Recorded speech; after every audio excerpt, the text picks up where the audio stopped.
Hello everyone. তো আজকে আমাদের প্রশ্ন সমাধান পর্বের 4 নাম্বার 3 নাম্বার ক্লাস। ওকে, অলরেডি আমরা দুইটা ভিডিও আপলোড দিয়ে দিয়েছি এবং আজকে আমাদের 3 নাম্বার ক্লাস। তো 3 নাম্বার ক্লাসে আপনাদের সামনে আমি আরও 5টি প্রশ্ন নিয়ে আলোচনা করব। ওকে, তো প্রশ্নগুলো হলো দ্বিতীয় অধ্যায়ের, ঠিক আছে? দ্বিতীয় অধ্যায়ের প্রশ্ন, সেটা আপনাদের সাথে আলোচনা করলে আপনারা বুঝতে পারবেন। খুবই ইম্পর্টেন্ট প্রশ্ন। এখানে তো অনেক প্রশ্ন দেওয়া থাকে, 200-300 মতো প্রশ্ন দেওয়া থাকে। আমি তো সেগুলো থেকে সামান্য কিছু ইম্পর্টেন্ট প্রশ্ন বাছাই করে আমি আপনাদের সাথে সেগুলো সমাধান করে দেওয়ার চেষ্টা করি। ওকে, তো আজকে সেটাই করব। আচ্ছা,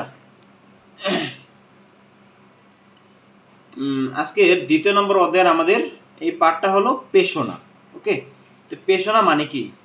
পেশনার সংজ্ঞা দাও, একটা প্রশ্ন, ঠিক আছে? পেশনা হচ্ছে অভাববোধ থেকে সৃষ্ট একটি মানবদৈহিক অবস্থা যা নির্দিষ্ট লক্ষ্য অর্জনের জন্য প্রাণীকে নির্দিষ্ট আচরণের দিকে পরিচালিত করে এবং নির্দিষ্ট উদ্দেশ্যের লাভের পর তার পরিসমাপ্তি ঘটে। এটা বড় প্রশ্ন অবশ্য। পেশনা হচ্ছে অভাববোধ থেকে সৃষ্ট একটি মানবদৈহিক অবস্থা, এটা দিতে পারেন আপনি, বা একটু বড় করে দিলে সেটা দিতে পারেন, বা যা নির্দিষ্ট লক্ষ্য অর্জনের জন্য প্রাণীকে নির্দিষ্ট আচরণের দিকে পরিচালিত করে এবং নির্দিষ্ট উদ্দেশ্য লাভের পর তার পরিসমাপ্তি ঘটে। ঠিক আছে, এখানে দুইভাবে দিতে পারেন আপনি, বড় করে দিলে দিতে পারেন, ছোট করে দিলেও আপনি দিতে পারেন। ওকে, আচ্ছা, এখানে পেশনার ইংরেজি প্রতিশব্দ মোটিভেশন কোথা থেকে উৎসাহিত হয়েছে? এখানে মধ্যে দুইটা প্রশ্ন হতে পারে।